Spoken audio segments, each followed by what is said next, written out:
Assalamualaikum warahmatullahi wabarakatuh. Perkenalkan, saya Siti Zainab dari kelas TO4C NRP 09200467. Pada kali ini saya akan menjelaskan konsepan dari alat yang saya buat, yaitu rancang bangun teknologi pemurni air. Oke, langsung saja ke bab satunya dengan latar belakang. Nah, di Indonesia sendiri, khususnya di daerah Jawa Timur, terdapat musim kemarau yang berkepanjangan, menyebabkan beberapa daerah kekeringan, dan di tahun 2002 BMKG tercatat 15 daerah yang mengalami krisis air bersih pada musim kemarau. Di antaranya yaitu di daerah Jember, Madura, dan Bojonegoro. Di daerah tersebut terkadang penduduk sampai harus menggunakan air sumur galian atau air sungai untuk kebutuhan sehari-hari, padahal kedua tersebut kurang memenuhi standar air bersih.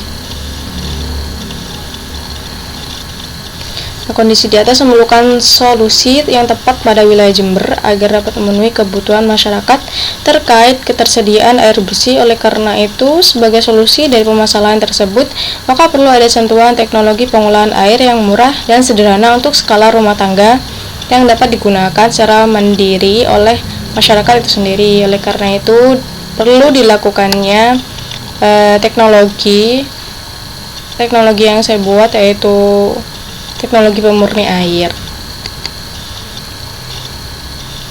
Untuk rumusan masalahnya yaitu implementasi setiap bagian pada rancang bangun teknologi pemurni air. Yang kedua, bagaimana cara membuat perancangan teknologi pemurni air. Yang ketiga, bagaimana hasil pengujian alat berdasarkan kondisi pH dan kejernihan sesuai dengan kondisi air layak pakai.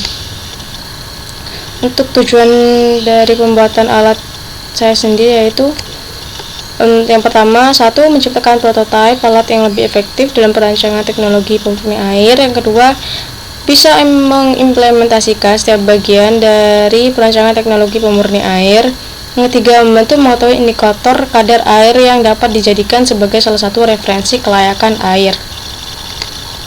Untuk batasan masalahnya yaitu hanya digunakan pada air hujan, air sumur PDAM, dan lampu UV hanya digunakan sebagai penyinaran saja agar dapat mematikan kuman maupun bakteri. Nah, untuk manfaatnya yaitu memiliki beberapa manfaat, di antaranya sebagai studi perbandingan dan memberikan pengetahuan serta pemahaman yang lebih mendalam mengenai perkembangan teknologi ramah lingkungan dan mengetahui perkembangan water treatment. Nah, untuk pinjauan pustaka, metode dan komponen yang saya pakai yaitu yang pertama air, yang kedua filtrasi, yang ketiga berupa adsorben,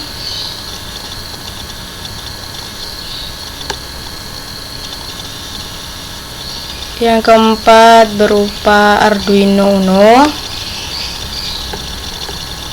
yang kelima terdapat HCSR04,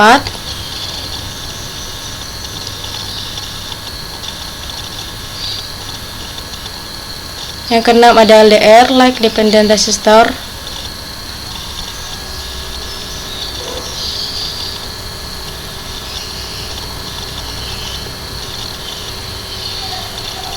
yang ketujuh ada sensor pH, sensor keasaman atau pH. Nah, untuk metodologi penelitian dari bab 3-nya yaitu, sini ada alat dan bahannya. Yang pertama sensor pH LDR, elektrotester LCD Arduino Uno, filtrasi alami HCSR04, dan filtrasi UV. Untuk softwarenya yaitu Eagle PCB dan Arduino IDE. Nah, untuk tahap penelitiannya,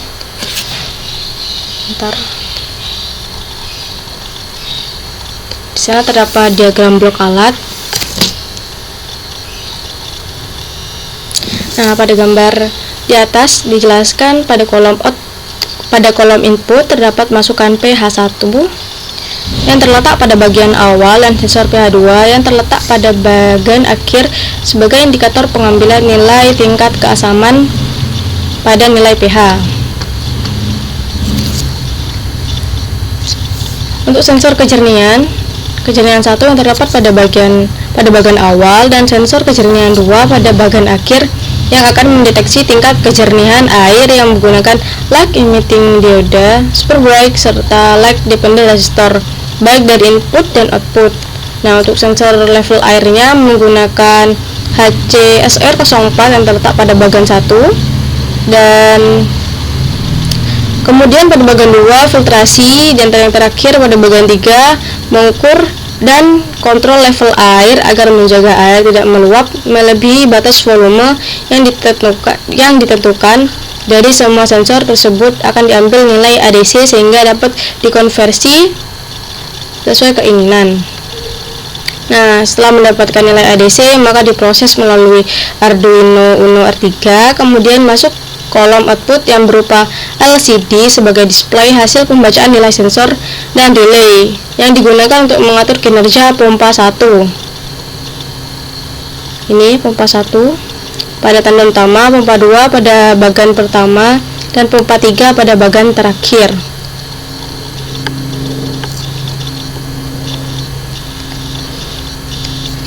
Oke. Serta lampu UV langsung menyala sejak alat itu menyala, dan lampu UV tersebut hanya digunakan sebagai penyinaran saja agar bakteri pada air menghilang. Relay tersebut mengatur tegangan AC untuk motor pompa berdasarkan input dari Arduino.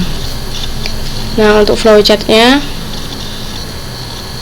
di sini terdapat flowchart.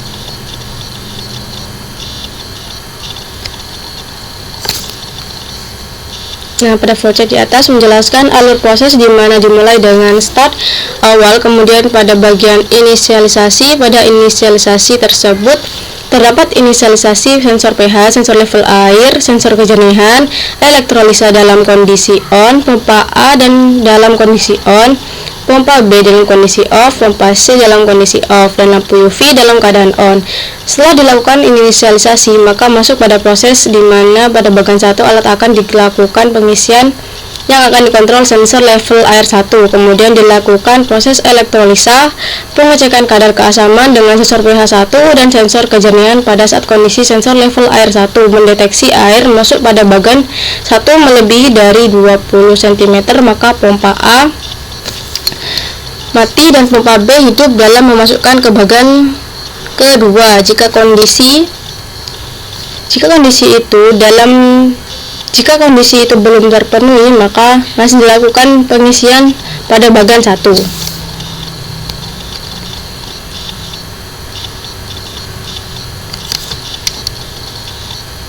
Nah, setelah masuk pada proses pengisian bagian 2, maka pompa B dikontrol dengan sensor level air B agar tidak meluap pada bagian 2. Nah, bagian 2 berisi bahan filtrasi. Jika kondisi bagian 2 melebihi 20 cm, maka pompa B mati, dan pada bagian 2 dilanjutkan pada bagian 3 yang dikontrol dengan sensor level air 3. Nah, pada bagian 3 akan dilakukan pengambilan data menggunakan sensor pH 2 dan sensor kejernihan. Jika salah satu tidak terpenuhi, maka akan dilakukan proses perulangan menggunakan pompa C sampai kedua kondisi terpenuhi. Nah, sekian dari saya, kurang lebihnya mohon maaf. Wassalamualaikum warahmatullahi wabarakatuh.